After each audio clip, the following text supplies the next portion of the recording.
السلام عليكم ورحمة الله وبركاته. ازيكم حبايبي عاملين ايه؟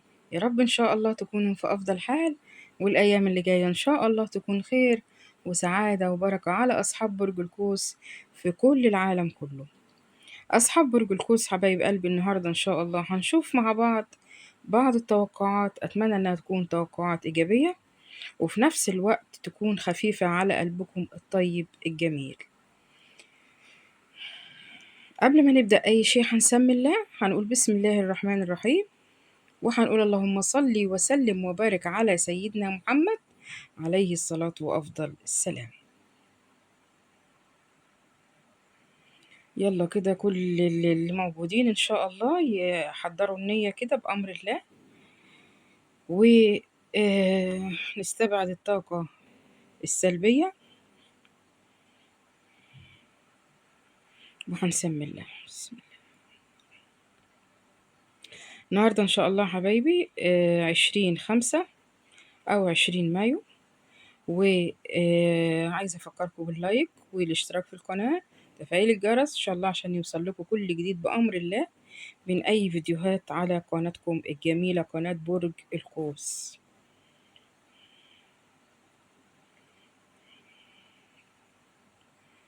بسم الله.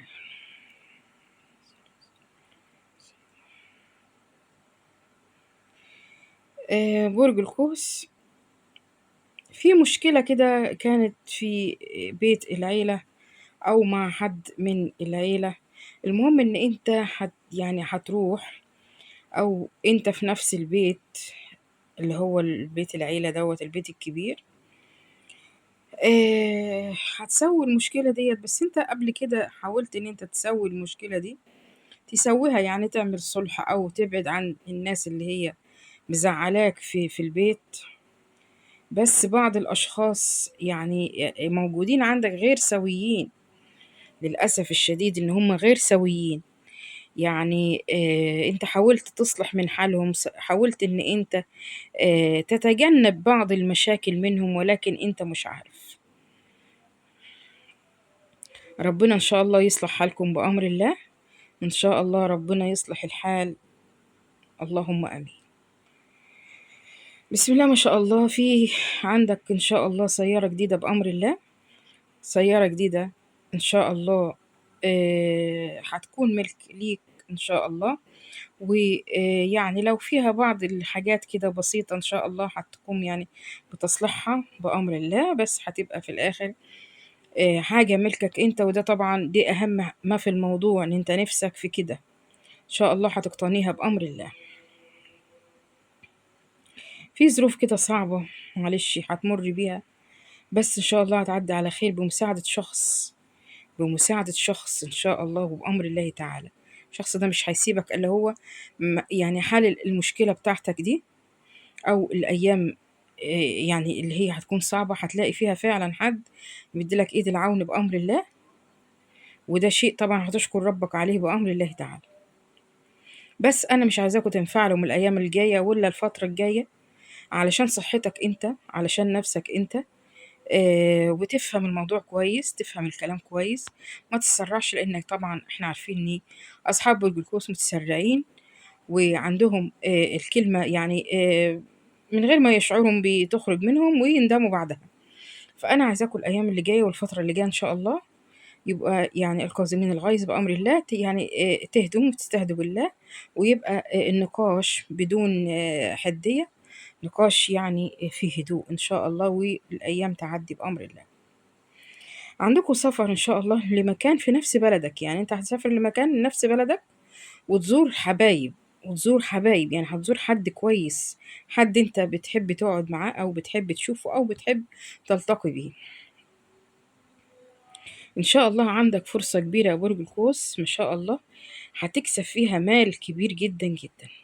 يعني احنا هنقول بقى ايه، هنقول يعني المال ده انت كنت فاقد الامل فيه، او سعيت من فترة كبيرة على ان انت تحصل على الشيء ده ما عرفتش، ولكن سبحان الله هتلاقيها كده ايه فرجت من حيث لا تعلم. يعني الشيء هيجيلك وانت ما كنتش عامل حسابه، يعني انت كنت خلاص فقدت الامل فيه، بس بعون الله هيجيلك ان شاء الله، لانك انت صبرت كتير وبتدعي كتير.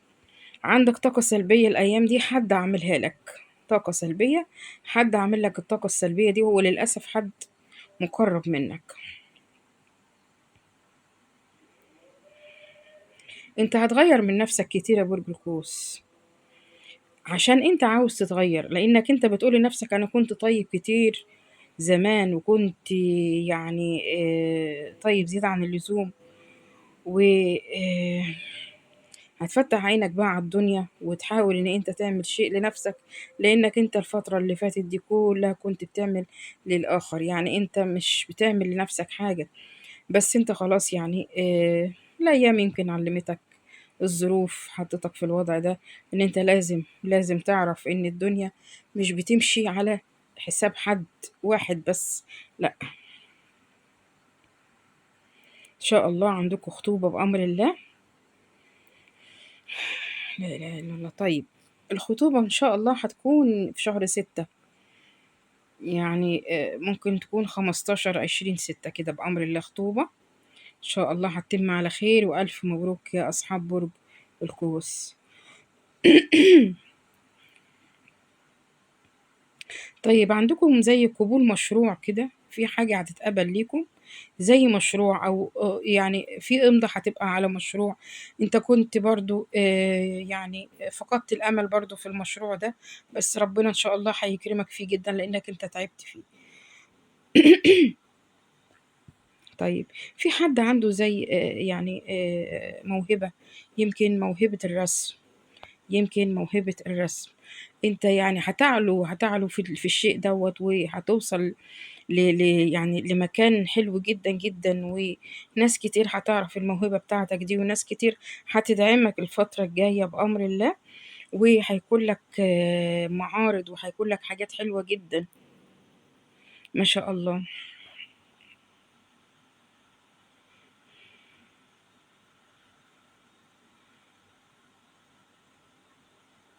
في جهاز انت هتشتريه لبيتك عندك، يمكن مثلا هتغير شاشة، هتجيب شاشة كبيرة جدا ما شاء الله، ما شاء الله يا برج القوس، هتجيب شاشة، يمكن تكون شاشة أو جهاز يمكن تاني، بس على الأغلب شاشة كبيرة جدا ما شاء الله، بسم الله ما شاء الله. طيب أصحاب برج القوس، عندكم جار أو جارة، جار أو جارة ليكم، آه يعني هي بتحاول تزهقك في المكان، يعني بتحاول تخليك تكره المكان ده، بتعمل حاجات كتيرة جدا عشان تستفزك، أو بيعمل حاجات كتيرة عشان أنت تتكلم، بس هي هتحاول إن هي تكسر لك شيء أو تبوظ لك شيء، عشان طبعا أنت تنفعل، ويمكن يعني خلاص تكره بقى المكان، وتسيب لها المكان أو تسيب له المكان. ولكن أنا بقول لكم إن شاء الله إن شاء الله هو اللي هيسيب المكان ده، هو اللي هيسيب المكان مش انتم. بس عايزاكم تبقى يعني روحكم كده طويلة شوية تستحملهم، وما تخليكوش كده يعني ان انتم كل كلمة خلاص يبقى لا انا همشي بقى، لا انا مش قاعد في لا لا لا لا، ما ينفعش طبعا الكلام ده خالص. طيب اصحاب برج القوس، في سر عندكم بحياتكم، سر، سر كبير من سنين فاتت، محدش يعرف السر ده، اللي كان عارف السر ده اتوفى، اللي كان يعرف السر ده اتوفى، في حد كمان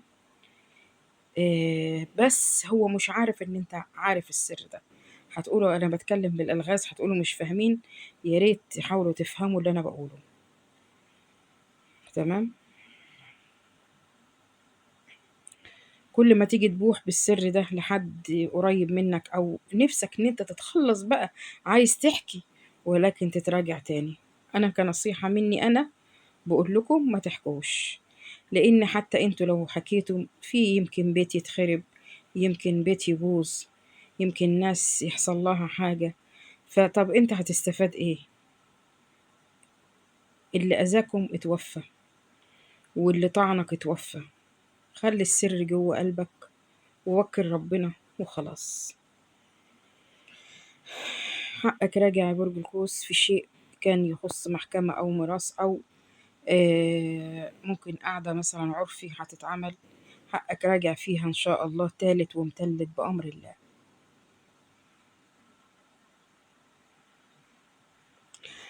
في اتصال انت مأجله من فترة كبيرة وزعلان ان انت مأجله، بس ده مش صح ان انت تأجل الاتصال، ده اتصال مهم لازم تعمله. لازم تعمل الاتصال ده وتحط النقط على الحروف علشان انت أجلته كتير قوي.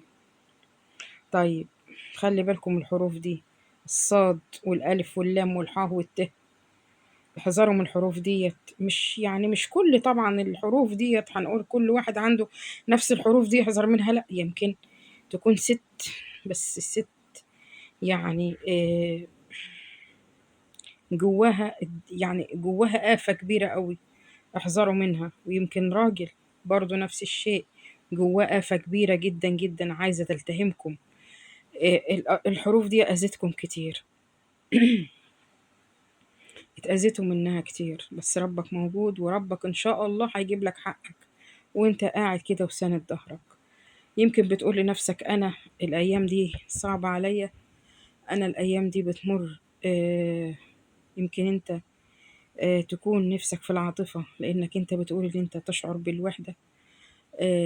ادي نفسك فرصة، ادي نفسك فرصة مع شخص يؤتمن، مع شخص يؤتمن يحبك من قلبه، مش انت اللي تحبه، هو اللي يحبك، سواء رجل بقى أو امرأة. فطبعا كل واحد ياخد الكلام على الصيغة بتاعته. ادي نفسكوا فرصة تعيشوا التجربة، بس تجربة تكون لأشخاص مميزين، مش أي شخص يدق على بابك تفتح له، لا، انت مميز، لازم يكون حد في حياتك مميز جدا. آه، متخوف من شيء، انت متخوف من شيء، خلي الخوف يروح بعيد خالص، لان طالما انت مع ربنا ما تخافش، ربنا ان شاء الله كبير، ربنا واقف جنبك، ربنا واقف معاك. ما تقولش لأي حد هات، اطلب من رب العالمين، والله ربنا عنده كتير، وربنا ان شاء الله هيكبر بخاطرك ويمسح دموعك ويريحك ويديلك اللي انت ان شاء الله بتفكر فيه وبتطلبه من سنين، هيجيلك ان شاء الله على طبق من ذهب. ما تنسوش الكلمة دي، على طبق من ذهب. أصحاب برج القوس، أتمنى لكم كل الخير وكل السعادة. يا رب ما تنسوش اللايك، الاشتراك في القناة، عايزين نوصل الفيديو ده لعدد لايكات كبير جدا جدا جدا. القناة فيها 65 أو 66 ألف مشترك، لو النص بس يعمل لايك، طبعا كله بيدخل يشوف الفيديو ومفيش لايكات، فأنا طبعا أتمنى إن انتم كل اللي معانا موجودين يعملوا اللايك ويفرحوا القناة ويفرحوا ميم إن شاء الله.